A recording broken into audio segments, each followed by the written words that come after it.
సాధారణంగా ప్రభుత్వం అనేది కాన్స్టిట్యూషనల్ గవర్నెన్స్ చేయాలి. రాజ్యాంగం ప్రకారం పనిచేయాలి. కానీ ఇప్పుడు రాజ్యాంగం మీద ప్రమాణం చేసి పొలిటికల్ గవర్నెన్స్ చేస్తున్నామని ప్రకటించింది ప్రభుత్వం. గుడ్. పొలిటికల్ గవర్నెన్స్ అంటే ప్రజామోదయోగ్యమైన పనితీరా, ప్రజలకి సంబంధించి మన కార్యకర్తల పనితీరు, మన కార్యకర్తల ఇష్టారాజ్యంగా ఉండటమా? వ్యక్తి నిర్ణయం ఎప్పుడూ కూడా స్వార్థంతో కూడి ఉంటుంది. సామాజిక నిర్ణయం ఎప్పుడూ కూడా ఆ సొసైటీ అభివృద్ధితో ముడిపడి ఉంటుంది. రాజకీయం ఒకప్పుడు సొసైటీ అభివృద్ధితో ముడిపడి ఉండేది. ఎమ్మెల్యేలు, ఎంపీలు, సర్పంచులు, ఎంపీటీసీలు, జెడ్పీటీసీలు వీళ్ళందరూ ఓ ₹1,00,000 రాబోతున్నాయి అంటే ఇంకో 10,000 25,000 మిగతా అందరి దగ్గర నుంచి పోగేసి 1,10,000 పెట్టి ఒక డెవలప్మెంట్ చేసేటటువంటి ఆలోచన చేసేవాళ్ళు, ఇంకొకటి చేసేవాళ్ళు. ఇప్పుడు రూటు మారిపోయింది.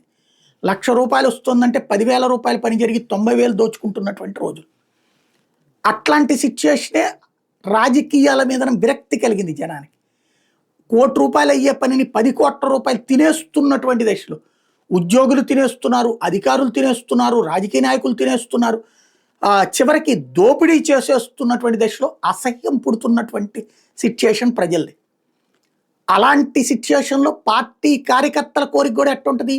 మా నాయకుడు తిన్నాడు, మా మంత్రి తిన్నాడు, మా ముఖ్యమంత్రి తిన్నాడు, నేను తింటే తప్పేంటి? రేపు పొద్దున్న నేను కార్పొరేటర్ కావాలంటే చేతిలో డబ్బులు ఉండాలి, నేను కౌన్సిలర్ కావాలంటే చేతిలో డబ్బులు ఉండాలి, నేను ఎమ్మెల్యే కావాలంటే చేతిలో డబ్బులు ఉండాలి. డబ్బులు లేకపోతే డబ్బులు లేదన్న కారణంగా టికెట్ ఇవ్వట్లేదు. కాబట్టి డబ్బులు సంపాదించాలి. డబ్బులు సంపాదించాలంటే సక్రమ మార్గంలో సినిమాలు చూపెట్టట్టు చెమటలు కార్చుకుని పేపర్లు వేస్తే, చెరుకు రసం బండి తిప్పితే, లేకపోతే కనుక రిక్షా దొక్కితే ఏమైనా డబ్బులు వచ్చేస్తాయా? రావు. అడ్డదారిలో పోవాలి. అడ్డదారులు అంటే ఇసుక అక్రమ రవాణా చేయాలా, లేకపోతే మైనింగ్ అక్రమ రవాణా చేయాలా, సెటిల్మెంట్ చేయాలా, వేధించాలా, హింసించాలా, ఏదో ఒకటి చేసి అక్రమంగా సంపాదించుకుంటే మన పవర్ని అడ్డుపెట్టి మనం చేసే యదో పనులని కాపాడుకొచ్చేటటువంటి వ్యవస్థని, అంటే అధికార యంత్రాంగాన్ని మనం చేసే వెధవ పనుల ద్వారా షీల్డ్ చేసుకుని తద్వారా సంపాదించుకుని ఎదగటం. ఇది పొలిటికల్ గవర్నెన్స్ అవుతోంది ఇప్పుడు. ఈ పొలిటికల్ గవర్నెన్స్ని పెంచి పోషించమని చెప్తోంది.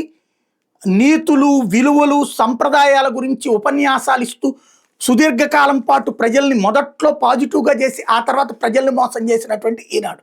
ఒకప్పుడు మద్య నిషేధం కోసం ఎగబడినటువంటి ఈనాడు, ప్రజలందరినీ రోడ్డు మీదకి తీసుకొచ్చిన ఈనాడు ఇవాళ బెల్ట్ షాపులు, పర్మిట్ రూములు రోడ్డు మీద అడ్డదిడ్డంగా ఎందుకు తాగనియ్యరు?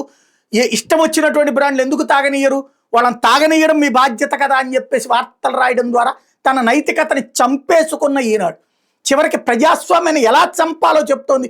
తెలుసా కార్యకర్తల మనసు ఏందయ్యా అంటే, పొలిటికల్ గవర్నెన్స్ చేస్తేనే మళ్ళీ అధికారం అంటే అవతల కార్యకర్తని చంపేయి, నరికేయి, లేకపోతే వాడిని దేని బతకని కూడా చూడు, లేకపోతే ఆయన ఆర్థికంగా తీసే, ఆయన జైలులో పడే, ఆయన కేసుల్లో పెట్టేసి, వాడిని హింసించేసి మనం ఒక్కడమే బతికేటట్టు ఉండాలి, మనం ఒక్కడి చేతికే డబ్బులు ఉండాలి. This is the political governance as of now. అది ఎందుకు చెయ్యరు అని అడుగుతోంది, చెయ్యమని చెప్తోంది. జర్నలిజం అనేటటువంటిది ప్రజల బాగు కోరాలా, ప్రజల నాశనం కోరాలా అంటే ప్రజల నాశనం అనేటటువంటిది కాదు, ఒక వర్గ నాశనంతో ఇంకొక వర్గం బాగుపడాలని కోరుకుంటున్నటువంటి ఒక విచిత్ర వికృత జర్నలిజానికి సజీవ సాక్ష్యం ఇది.